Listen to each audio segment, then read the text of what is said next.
Hi everyone, welcome back to another episode of Around the World in 80 Plates.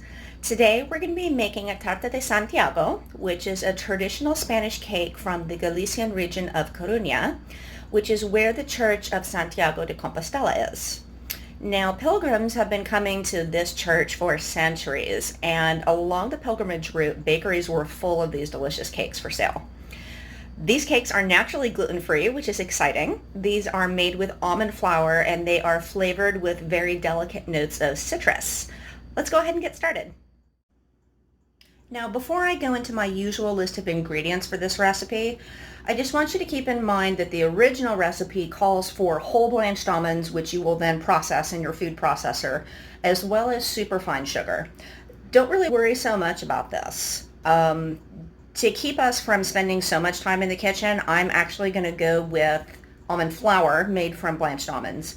And you can usually find superfine sugar, Domino brand, at your supermarket, but if you can't, you can usually just grind some up in your food processor and it should act the same way. To make this cake, you're going to need 1 3/4 cups almond flour made from blanched almonds, 6 large eggs, which we are going to separate here in a moment, 1 1/4 cups of superfine sugar, the zest of both 1 orange and 1 lemon, 4 drops of almond extract, and confectioner's sugar for dusting. Let's go ahead and put this cake together. Since we're already going with blanched almond flour, the first thing we're going to do is we're going to separate our eggs, and then we're going to zest our lemon and our orange. To separate your eggs, go ahead and crack one gently against the side of a bowl, like so. Use your first bowl for the whites and the second bowl for the yolks, just because the whites are going to inevitably slip into the first bowl and you don't want to have to waste your time separating. So gently move your yolks from shell to shell until you've got enough of that egg white out, and move on to the next egg. If you do find that you either drop your yolk in, and hopefully it's unbroken, or you get a little bit of shell in there, go ahead and get a spoon and go ahead and sift it out very gently, because if that yolk is unbroken, you don't want to break it and risk contaminating your yolks with your whites.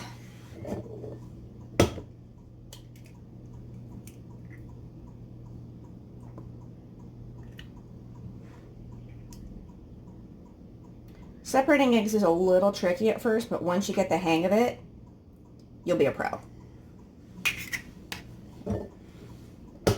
Halfway done. I always like to use extra large eggs for my recipe. I just find that they crack a little bit easier,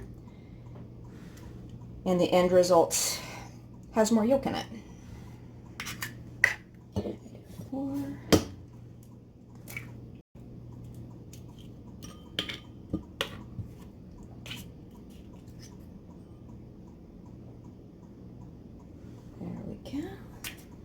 There's 5. And our bowl is getting real full here. Once you have your egg whites and your yolk separated, go ahead and put your egg whites aside because we're going to be whipping those up in a little bit. Now we're going to zest our fruits. You can either use a handheld planer like this, or you can use the rough side of a box grater. And what you're going to do is you're going to very gently take the top layer of skin off of your orange and your lemon. You don't want to go too far, because if you do, you're going to get that white part that's underneath the skin called the pith. The pith makes your zest really bitter, so be very gentle when you're taking the skin off because you don't want to get too much. So you're just going to take the rough side of your planer and scrape ever so gently into a bowl.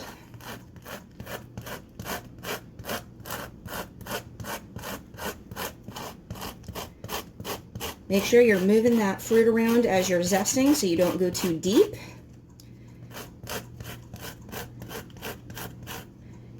And it should look like that. And don't worry, I'm going to take the sticker off. You don't want to get any of the pith into this. Okay, so we're going to repeat the same process for the whole orange and the whole lemon. Great. Oranges and lemons are now zested, and you're probably looking at it going, there isn't very much here.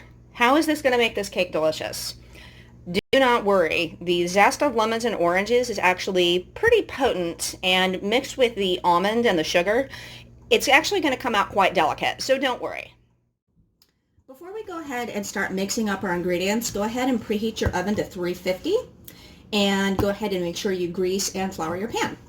So the first step we're going to take is we're going to cream our eggs and our sugar together until everything is nice and creamy. A nice pale yellow.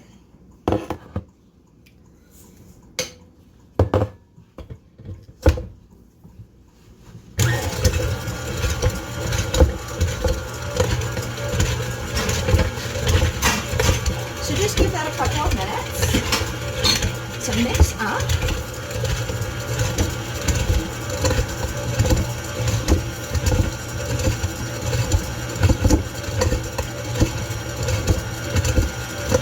Then we're going to add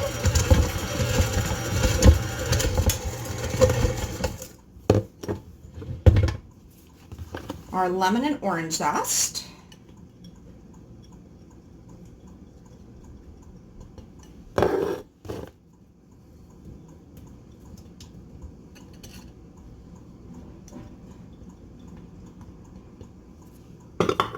And very carefully, are 4 drops of almond extract. 1, 2, 3, and 4. Okay, so go ahead and turn your mixer back on. Make sure these are well incorporated. And this smells delicious, by the way.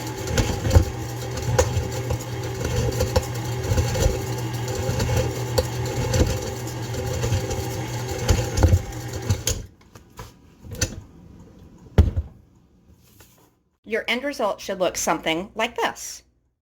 The next thing we're going to do is we're going to add our almond flour, and we're going to make sure that this is very well incorporated before whipping up our egg whites.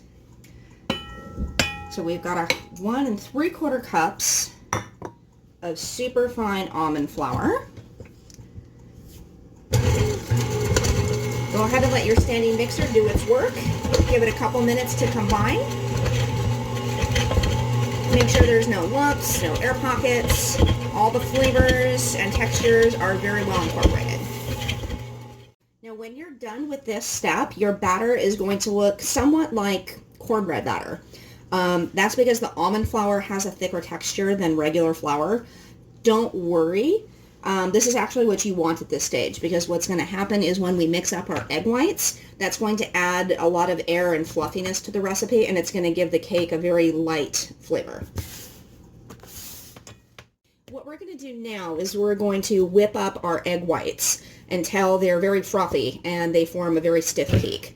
Once we're done with that, we're going to fold that into the rest of the mixture, and that's what we're going to end up putting in the oven. Make sure you use a clean bowl and clean beaters for this. You don't want to mix anything at this stage. So go ahead and get that big bowl of egg whites you had before. And with a clean mixer, go ahead and whip these up.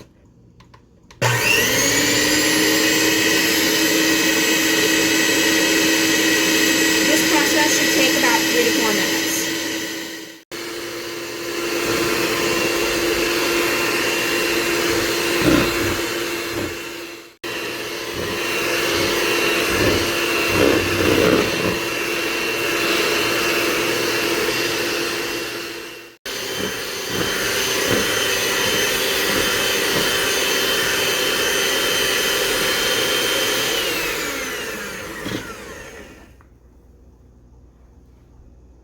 Perfect. This is exactly what you want. Now we're going to fold these into our cake mixture, and we're going to move on to the next step. Now, using a flat spatula, what we're going to do is we're going to take the egg white mixture in this bowl, and we're going to fold it into this mixture here.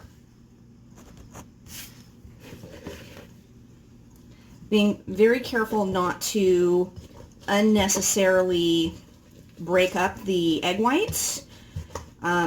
The point of whipping up the egg whites and the yolks separately is that you put a lot of air into the mixture so that the cake will turn out to be nice and fluffy.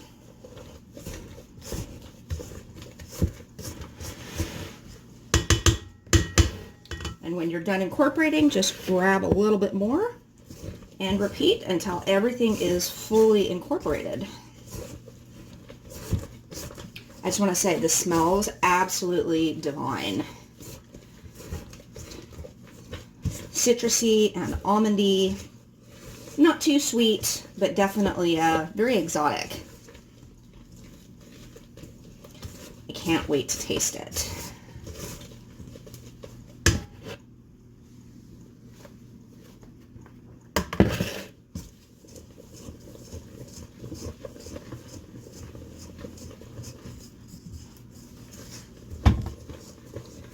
So at this point, your mixture should be getting a lot easier to stir thanks to the incorporation of the egg whites. And when you are ready, we're going to go ahead and put this into our greased and floured cake pan. And we're going to pop that in the oven. Make sure when you're mixing that you get all of the little meringue bubbles, egg white bubbles.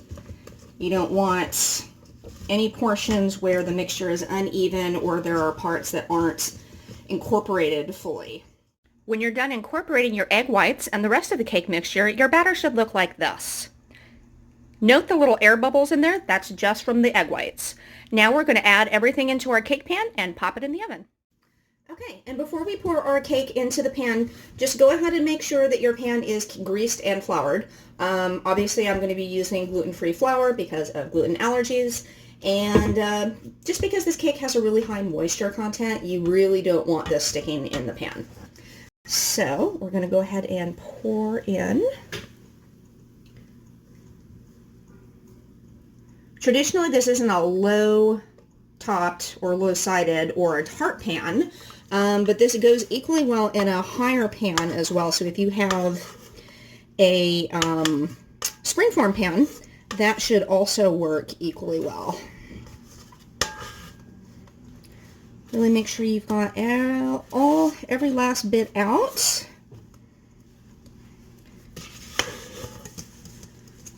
Alrighty. Looks like we are ready to pop in the oven. And again, the recipe calls for 40 minutes in the oven. Check it between 33 and 35 just to make sure that nothing's burning. You never want a burning cake. Okay, so 35 minutes was exactly the right amount of time for this cake. I didn't have a clean knife at hand, so I used a chopstick, and it looks like the center of my cake came out perfectly clean. So now what we're going to do is we're going to let it sit for about half an hour, and then we're going to dust it with confectioner's sugar, and then do a sample taste. See you in 30 minutes. All right, we've taken our cake out of the oven and we've given it a chance to cool. It looks like 30-35 minutes was a good time for it to cool off. So now we're going to dust the top with confectioner's sugar, and then we're going to have a sample taste. Traditionally, when you are doing the powdered sugar part, you can use a stencil to do the shape of St. James's Cross, which is where the cake comes from. I just didn't feel like making a stencil. And it still looks just as pretty, so if you don't feel like making a stencil for yours, don't worry about it. Okay, now ready for a test slice.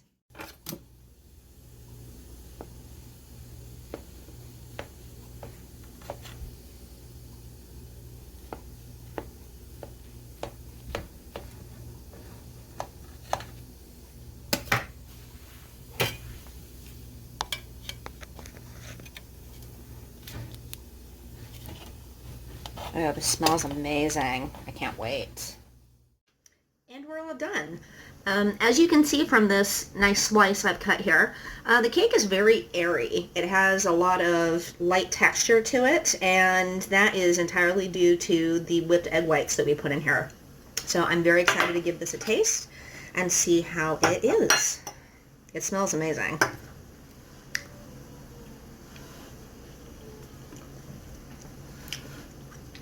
Very moist.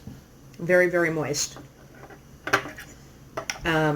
You can definitely taste the citrus and the almond flavors, but yet together they are very delicate and not overwhelming.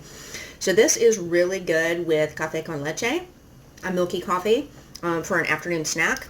It's not overly sweet. It's not overly powering. The flavors they complement each other very well. I hope you enjoyed this installment, and I'll see you next time.